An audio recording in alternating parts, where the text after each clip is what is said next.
Thank you, Erica. I just want to say that at the beginning of this year, I didn't know what Herstory was. I heard my mother talk about it when she'd come home, and I'd say, what's that? That's Mom's weird Wednesday thing that she does. I don't know what that is. And the more she talked about it, the more I thought it sounded kind of cool. And I wound up going to a day-long in February, I believe it was.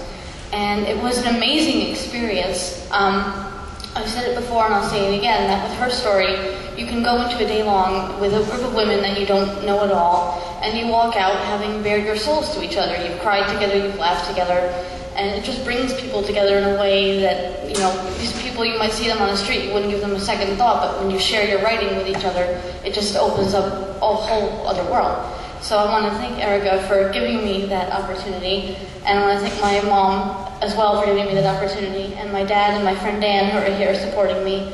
I love all you guys, so thank you for being here. And this is the introduction to the book I'm working on. It's called The Naughty Autie, Not Your Neurotypical Dating Guide. And it's kind of a memoir from the perspective of a woman who has Asperger's syndrome, which is me. And I do a lot of public speaking. I've been speaking at conferences since I was 14, and I've been doing readings for a while now, and so I'm very pleased to have been asked to read here today. I dread the start of every slow dance. 8th grade graduation. A carefully arranged repetitive melody and strategically sentimental lyrics switch off the gyrating bodies of my fellow classmates. I watch as they gravitate into seemingly pre-chosen pairs. The girls' corsage-lined wrists locking behind the boys' tuxedoed necks, eyes gazing upward into joy. But no one asks me to dance. A faint gnawing builds in the pit of my stomach, growing stronger with every blushing cheek I catch sight of resting on a broad shoulder.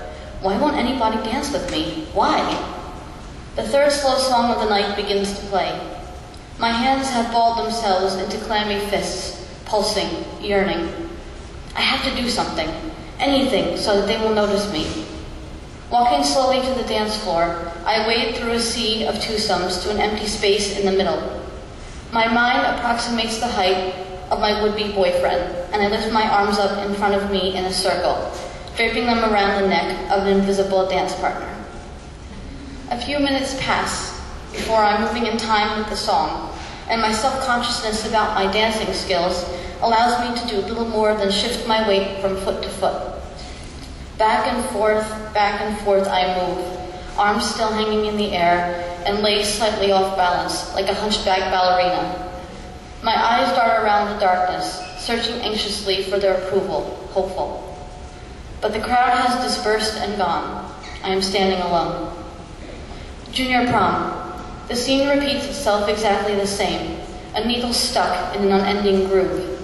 Once again, my desperation and longing to fit in, to be normal, overwhelms me.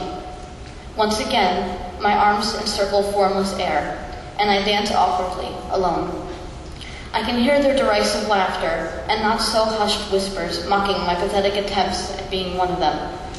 I feel my face burning with shame, and a ball of anger rises in my belly as I silently chastise myself. What is wrong with me? Why am I such an ugly freak? Why can't I dance the way they dance? Then I remember my arms, still lifted in midair, and a calmness settles over me. Out of everyone here, he is the only one who won't judge me. I begin to wonder about this invisible man I'm dancing with. What does he look like? What color is his tuxedo? Does he step on my foot when we dance? I cast my eyes downward, searching my mind for answers. I look up a moment later, and he is there. 6'3", with dark brown hair and eyes, and a name, Nick. He is my first boyfriend and my date to the all-college ball. A small tremble works its way through my body as I smile up at him. My head is resting against his brute-scented chest as I listen to his heartbeat, proof that he is real, and so is this moment. What a difference it makes to feel a real warm body leaning against mine. I'm afraid to look away from him, afraid that he will vanish from my arms. Afraid that it's all just a dream. But it isn't. That which I thought impossible, thought I'd never have or find, has found me. I stand on my tiptoes and press my lips against Nick's. They're full, pink, and much more enjoyable than the one-dimensional Backstreet Boys posters I practiced kissing on in high school. He kisses me back, Another first, 19 years in the making. The ball is nearly at its end now, much to my dismay. The DJ announces the final slow dance of the evening, and I eagerly grab Nick's arm and pull him up from our table. We take our place on the dance floor, my arms wrapping around his neck in a now familiar yet still new embrace.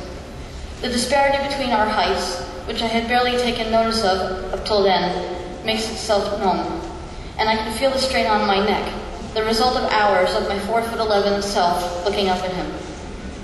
I notice the numerous empty chairs behind us, and without a moment's hesitation, I take one and pull it onto the dance floor, positioning it in front of him.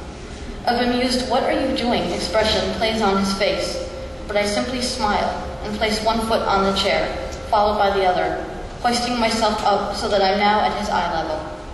I throw my arms back around him, relieved that the pressure on my neck is now gone and that our last dance can continue. My heels sink into the cushion each step, but I do not feel it. A warm Novocaine high settles over me, buzzing contentedly in my chest. Nothing will ever be as perfect as tonight. Thank you.